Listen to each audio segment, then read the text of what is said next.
Horror story, वो घर जो सांस लेता था। कहते हैं कुछ घर ऐसे होते हैं जो लोगों के जाने के बाद भी जिंदा रहते हैं, सांस लेते हैं और हर आने वाले इंसान को निगल जाते हैं। ये कहानी है राघवपुर नाम के एक छोटे से गांव की, जहां एक पुराना हवेलीनुमा घर था जिसके बारे में कोई ज्यादा बात नहीं करता था। लोग कहते थे उस घर में कोई अब भी रहता है, जबकि घर पिछले 30 साल से खाली पड़ा था। हल्की हवा की आवाज बढ़ती है। राघवपुर में रहने वाला अमन एक लोकल फोटोग्राफर था, शहर से आया हुआ, नया। उसने सुना कि गांव के उस पुराने घर में किसी जमाने में बहुत खूबसूरत औरत रहती थी, रुक्मिणी देवी। लेकिन एक रात वो अचानक गायब हो गई और उसी के बाद से वो घर बंद पड़ा है। अमन ने सोचा अगर उस हवेली की कुछ तस्वीरें ले ली जाए तो उसके चैनल पर वीडियो बहुत चलेगा। उसे नहीं पता था कि कुछ घर कैमरे से नहीं कैद किए जा सकते। शाम का वक्त था, सूरज ढल चुका था और पूरा आसमान लाल हो रहा था। अमन ने अपना कैमरा उठाया और हवेली की तरफ चल पड़ा।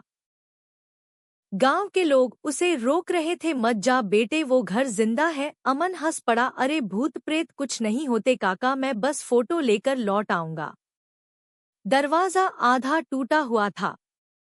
अमन ने जैसे ही अंदर कदम रखा, हवा अचानक भारी हो गई, जैसे कोई देख रहा हो हर तरफ से। सीलन, धूल और अंधेरा, हर चीज में एक अजीब सी ठंडक थी। दीवारों पर पुराने चित्र टंगे थे और उन सब की आंखें अमन को घूर रही थी। वो कैमरा उठाकर फोटो लेने लगा, लेकिन हर तस्वीर धुंधली आ रही थी। हर फोटो में एक साया था जो वहां मौजूद नहीं था। बाहर अंधेरा घिर चुका था। अमन ने दरवाजे की तरफ देखा, लेकिन दरवाजा अब बंद था, जैसे किसी ने बाहर से कुंडी लगा दी हो। वो घबराया, कौन है वहां, लेकिन जवाब सिर्फ हवा थी। तभी उसे लगा जैसे ऊपर की मंजिल से किसी औरत की साड़ी लटक रही है, धीरे धीरे हिल रही थी और उसके नीचे लाल रंग की बूंदें गिर रही थी। वो कांपते हुए ऊपर चढ़ा। हर कदम पर लकड़ी चिरचिरा रही थी। कमरे के अंदर एक पुराना आईना पड़ा था और उस आईने में उसने खुद को नहीं बल्कि किसी और को देखा। एक औरत सफेद साड़ी में बिना चेहरा लिए आईने के अंदर खड़ी थी। क्यों आए हो मेरे घर में, वो आवाज धीरे धीरे तेज होती गई। तुम सब आते हो तस्वीर लेने, फिर लौट कर कोई नहीं जाता। अमन पीछे हटना चाहता था, लेकिन उसके पैर जैसे जमीन में धंस गए थे। आईने में औरत धीरे धीरे उसकी तरफ बढ़ने लगी। हर कदम के साथ कमरा ठंडा होता गया।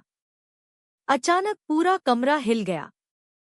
आईना टूट गया और उस टूटे शीशे में अमन ने अपनी झलक देखी। वो अब इंसान नहीं दिख रहा था, उसकी आंखें सफेद हो चुकी थी। अगली सुबह गांव के कुछ बच्चे हवेली के पास खेलने गए। वहां उन्हें एक टूटा हुआ कैमरा मिला और उसके अंदर आखिरी तस्वीर में एक आदमी खड़ा था, पुराने जमाने के कपड़ों में, लेकिन गांव के किसी भी आदमी ने उसे कभी नहीं देखा था।